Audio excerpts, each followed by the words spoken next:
So we're getting ready to work another frame problem, but I just wanted to point out one more thing to you about this frame. All three of these members are three-force members because all three have forces acting at 3 points. So in this horizontal member, you've got forces acting at A, B, and C. On the vertical member, you have forces acting at D, B, and here at the end.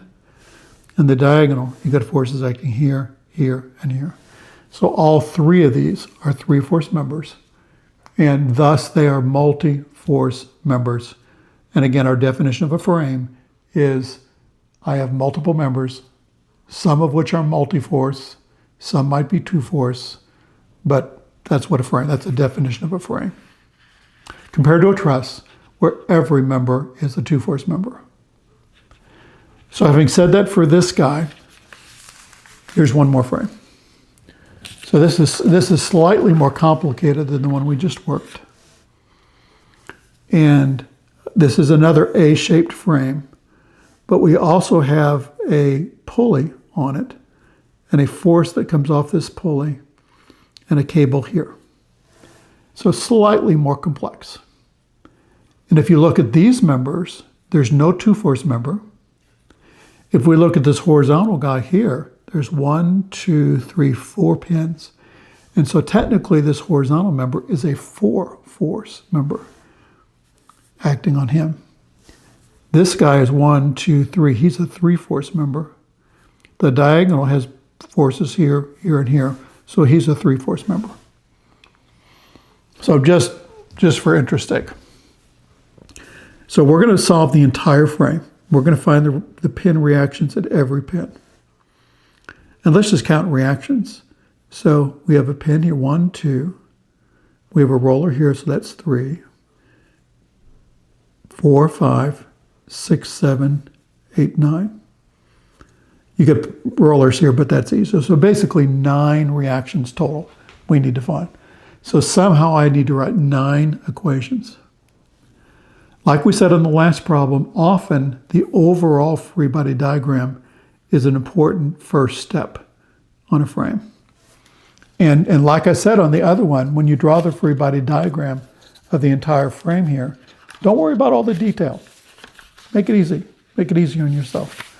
So when you draw this overall free body here, you basically just kind of have an approximate triangle. I don't need to do anything with this cable because this part of the cable is internal to the frame. But I basically have 1,000 newtons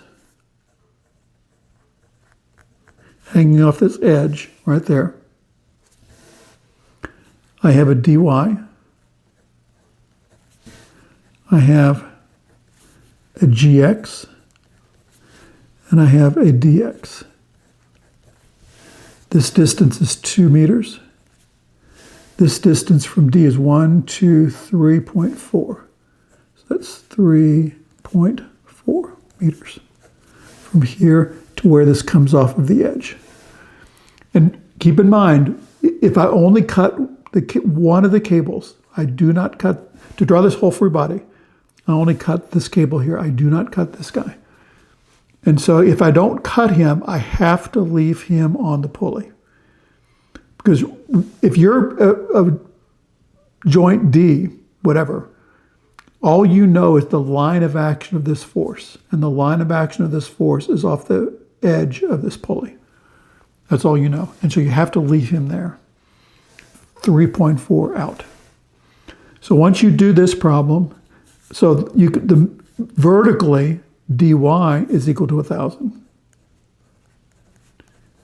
You can just tell that by looking at it. That's the only y reaction. This is 1,000 down. You can sum moments about d. If you sum moments about d here, and if we take this way to be positive, I have 1,000 times 3.4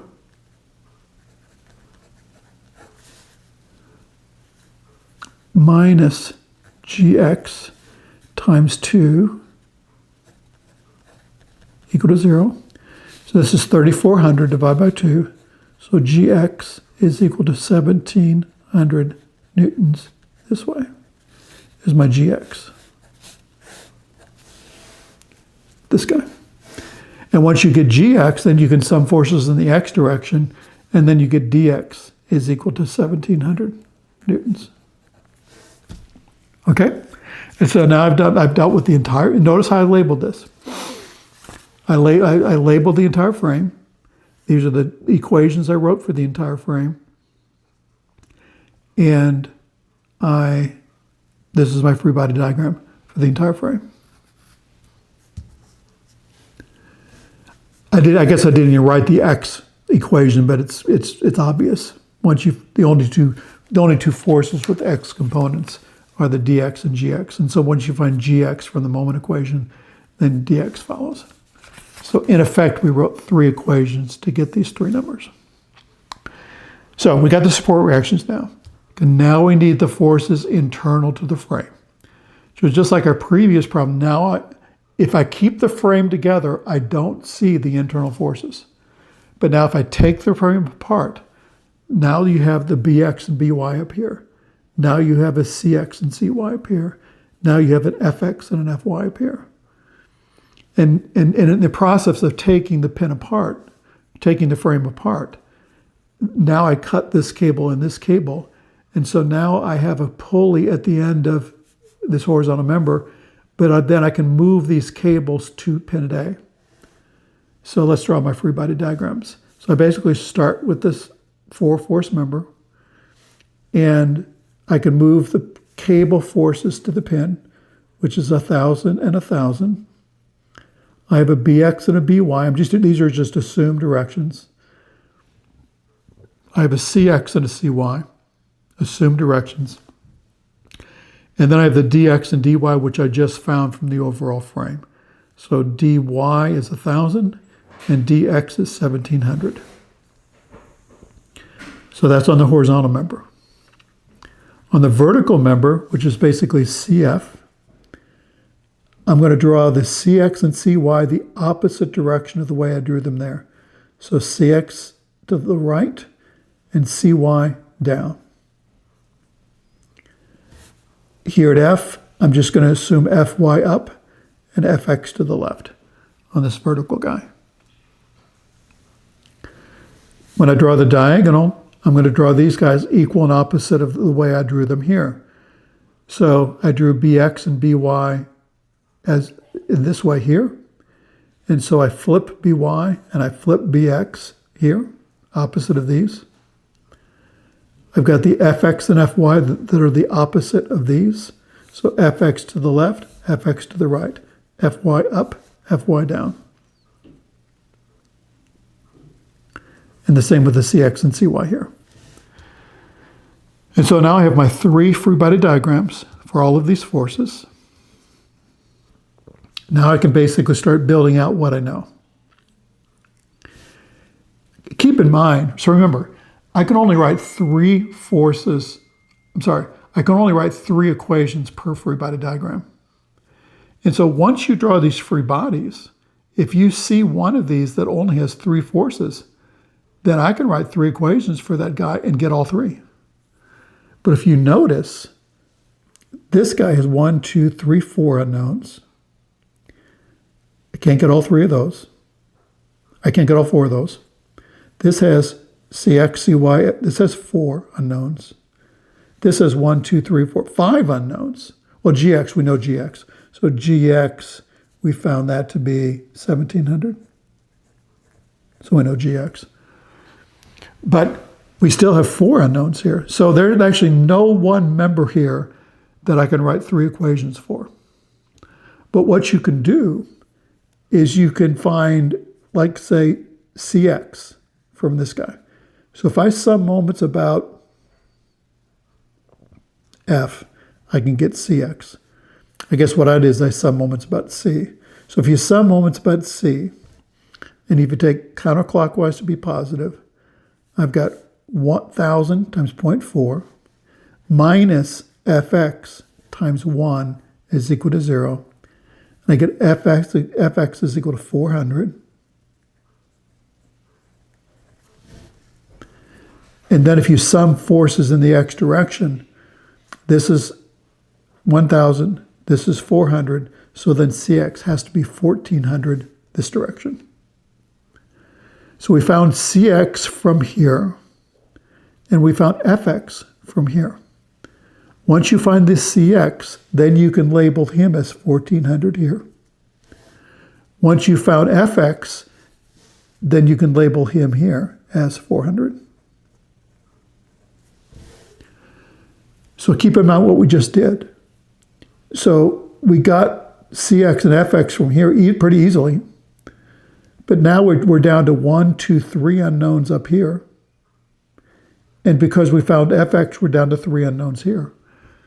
So this CF here was the key that unlocked the other 2. So now I can write 3 equations for A, B, C, D to get the other 3 unknowns. And then I basically will have these as well.